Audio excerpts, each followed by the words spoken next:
জাহান্নামকে দেখবে। জাহান্নাম একটা বিকট তারা আগুনের গর্জন, তীব্র আগুনের যখন একটা গর্জন উঠবে, আল্লাহর কসম নবী বলছে পুরা হাসরবাসী তখন চিৎকার দিয়া বলবে, ইয়া রব্বি নাফসি নাফসি, আয় মাওলা আমাকে বাঁচান, আমাকে বাঁচান। এই প্রথম হাসরবাসী কথা বলবে, তাফসিরে আছে, হাদিসে। মানে প্রথম চুপচাপ দাঁড়ায় থাকবে, কিন্তু জাহান্নামকে যখন দেখবে, জাহান্নামের চিৎকার যখন শুনবে, তখন পুরা হাসরের ময়দানে চিৎকার উঠবে, ইয়া রব্বি নাফসি নাফসি, আল্লাহ আমাকে বাঁচান। নবী সাল্লাল্লাহু আলাইহি ওয়াসাল্লাম বলেন, আল্লাহ তাআলা ফেরেশতারা যেন দেখায় দিবে ইব্রাহিম আলাইহিস সালামকে, ওই যে আপনার ছেলে ইসমাঈল, তার ব্যাপারে কিছু বলবেন। ইব্রাহিম আলাইহিস সালাম বলবেন, ইয়া রব্বি নাফসি নাফসি, এই মাওলা আমাকে বাঁচান, আমাকে। ওর বিষয়টাও দেখো। ইয়াকুব আলাইহিস সালাম, ওনার ছেলে ইউসুফ আলাইহিস সালাম, এটা সেই ছেলে 40টা বছর দুনিয়াতে যার জন্য উনি কাঁদছিলেন। ফেরেশতারা বলবো, ওই যে ইউসুফকে দেখা যায়, তার ব্যাপারে কিছু বলবেন। ইয়াকুব আলাইহিস সালাম বলবেন, ইয়া রব্বি নাফসি নাফসি, এই মাওলা আমারে বাঁচান, আমার। ওটাও বুঝো। অজিআ ইয়াউমাইদিন বিজাহান্নাম, জাহান্নামকে হাসরের ময়দানে আনা হবে বন্ধু।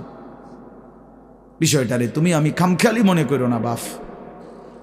হাদিসের মধ্যে আছে, হযরত ইরবাজ ইবনে সারিয়া, রাসূলুল্লাহ সাল্লাল্লাহু আলাইহি ওয়াসাল্লামের একজন সাহাবী, ইরবাজ ওনার নাম। উনি বর্ণনা করছেন যে একদিন রাসূলুল্লাহ সাল্লাল্লাহু আলাইহি সাল্লাম আমাদের মাঝে ওয়াজ করলেন।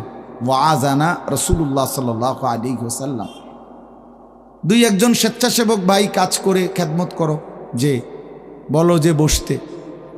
তো আল্লাহ রাসূল সাল্লাল্লাহু আলাইহি সাল্লাম তিনি বলেন যে আমাদেরকে ওয়াজ করলেন। এই ওয়াজ, এই শব্দটা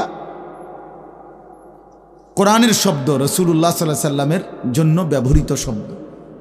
ওয়াজ ওয়াজ এটাই সুন্দর। প্রোগ্রাম, এই আজকেও একজন আমারে একটু আগে, হুজুর এখন কোথায় প্রোগ্রাম? না, কোথাও না। হয়তো আপনি এখন কোথাও কোরআনে ওয়াজ যাবেন না? আমি হ্যাঁ যাবো, ওয়াজে তো আছে আব্দুল্লাহপুর দেবিদ্দার। মানে আমার তো এখন এটা ওয়াজ মাহফিল, এটা প্রোগ্রাম। প্রোগ্রাম কি তা আবার? প্রোগ্রাম আর ওয়াজ সমার্থবোধক শব্দ নয়। ওয়াজের ইংরেজি না প্রোগ্রাম, ওয়াজ ওয়াজি, এটাই। তার মানে প্রোগ্রাম তো যে কোনো অনুষ্ঠানকে বলে, খানা দানা, যে কোনো আড্ডা, এটাও তো একটা প্রোগ্রাম। কিন্তু রাসূলুল্লাহ সাল্লাল্লাহু আলাইহি সাল্লামের সাহাবীরা ব্যবহার করছেন যে নবীজি আমাদের মাঝে ওয়াজ করলেন। আপনার কাছে এটা পুরান পুরান মনে হইল, এটা হাদিসের শব্দ। ইয়াইজুকুম লাআল্লাকুম তাযাক্কারুন, এই যে কোরআন শরীফ আছে, আল্লাহ বলেন আমি ওয়াজ করতেছি তোমাদেরকে যেন তোমরা আমি আল্লাহর ওয়াজ থেকে উপদেশ গ্রহণ করতে পারো। ইয়াইজুকুম, যে কোনো আলেমকে জিজ্ঞাসা করেন, ইন্নাল্লাহা ইয়া'মুরু বিল আদলি ওয়াল ইহসান ওয়া ইতাই যিল কুরবা ওয়া ইয়ানহা আনিল ফাহশাই ওয়াল মুনকারি ওয়াল বাগি ইয়াইজুকুম লাআল্লাকুম তাযাক্কারুন। এজন্য ওয়াজ, এই শব্দটা কোরআনের শব্দ, এটা রাসূলুল্লাহ সাল্লাল্লাহু আলাইহি সাল্লামের শব্দ। তাহলে এর চাইতে দামি হয়ে গেল প্রোগ্রাম? কথা বলেন না। যাই হোক, তো বলতেছিলাম আল্লাহর নবী সাল্লাল্লাহু আলাইহি ওয়াসাল্লাম তিনি বললেন, ওয়াজ করলেন, সাহাবী বলতেছেন। তো এতে আমাদের অবস্থা কি হলো, শ্রোতাদের হালাত কি হলো? নবী সাল্লাল্লাহু আলাইহি সাল্লামের সাহাবী বলেন, শ্রোতাদের অবস্থা হলো দুইটা, জারাফাত মিনহাল উয়ুন ওয়া ওয়াজিলাত মিনহাল কুলুব। নবীজির ওয়াজের পরে আমাদের হালাত হলো এই, আমাদের চোখ দিয়ে অঝরে পানি ঝরতে লাগলো, আমাদের দিল আল্লাহর ভয়ে কাঁপতে লাগলো। এই সরাসরি হাদিসের।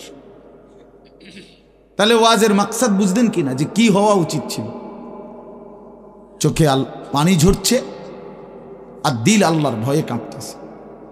কোরআন শরীফে আছে, সরাসরি কোরআন শরীফে, وَإِذَا سَمِعُوا مَا أُنزِلَ إِلَى الرَّسُولِ تَرَى أَعْيُنَهُمْ تَفِيضُ مِنَ الدَّمْعِ مِمَّا عَرَفُوا مِنَ الْحَقِّ। আল্লাহ বলেন, রসুল আপনার সাহাবীদের হালাত দেখেন। আমি আল্লাহর কোরআন যখন আপনার উপরে নাজিল করা হয়, আর আপনি যখন সাহাবীদের সামনে এই কোরআন তেলাওয়াত করেন, তারা আয়ুনাহুম, ওই দেখেন ভাই, ওই দেখেন, দেখছেন কি পরিমাণ অপদার্থ এটা। এরকম করলে কেন ভাই তুমি? আরে তুমি মিয়া জ্যাকেটওয়ালা, তুমি আবার পিছে চাও কেন? তুমি চিনো না আমারে, কোনোদিন দেখো নাই? আমি 1 মিনিটের জন্য ছেড়ে দিতে